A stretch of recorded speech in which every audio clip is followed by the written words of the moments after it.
Ce mardi 19 septembre 2023, on retrouvera C'est à vous, sur France 5, avec Anne-Elisabeth Lemoine aux commandes, entourée de sa bande renouvelée par l'arrivée d'un petit nouveau qui sait se confier avec émotion sur ses bourdes passées, Laurent Sénéchal. Ce mardi 19 septembre à 18h55, C'est à vous revient comme tous les jours sur France 5 pour nous parler de ceux qui font l'actualité politique, économique, sociétale et culturelle.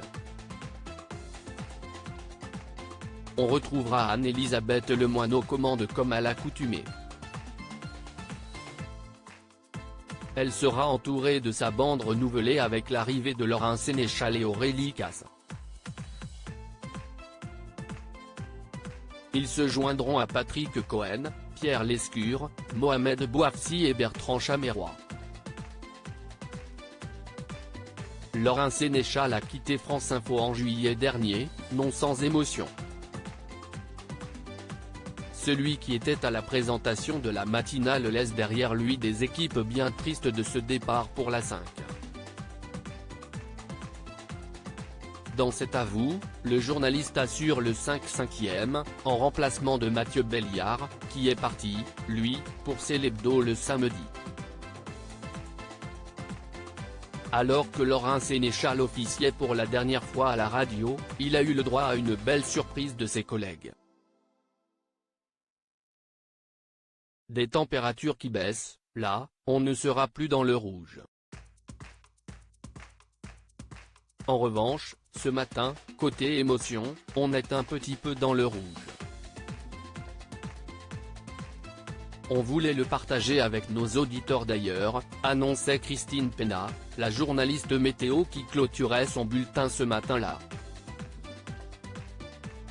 Siesti alors que les équipes ont décidé d'entrer dans le studio pour dire un dernier au revoir à leurs camarades. Tu es la preuve que l'exigence, la rigueur et la bonne humeur peuvent aller ensemble, assurait Fabrice Rigobert, son rédacteur en chef. Sans oublier Victor Matet qui a repris l'antenne juste après avoir proposé un florilège des meilleurs moments de Laurent Sénéchal aux auditeurs. Il indiquait avec humour, « Vous ne faites pas beaucoup de boulettes à l'antenne Laurent, pour vous piéger, ce n'était pas évident. »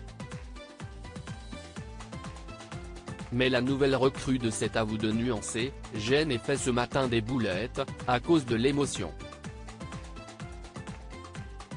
On ne va pas compter l'équivalent en heures du nombre de marathons que vous avez disputés sur France Info. On vous souhaite encore plein de belles courses, Laurent, et un peu plus de grasse mat. Vous souhaitiez un départ sans tambour ni trompette, on a tout de même jugé que vous méritiez qu'une bonne partie de l'orchestre vous dise au revoir et bon vent Laurent, concluait Victor Matet. Très touché, Laurent Sénéchal faisait à son tour ses adieux aux auditeurs, « Salut les auditeurs de France Info, puisque je vais devenir moi-même un auditeur de France Info. Je resterai fidèle à cette radio. Vous n'imaginez pas à quel point tout le monde se donne pour vous donner l'info la plus fiable de France, je peux le dire. Et je vous retrouve donc à la rentrée à la télé, toujours sur le service public quand même.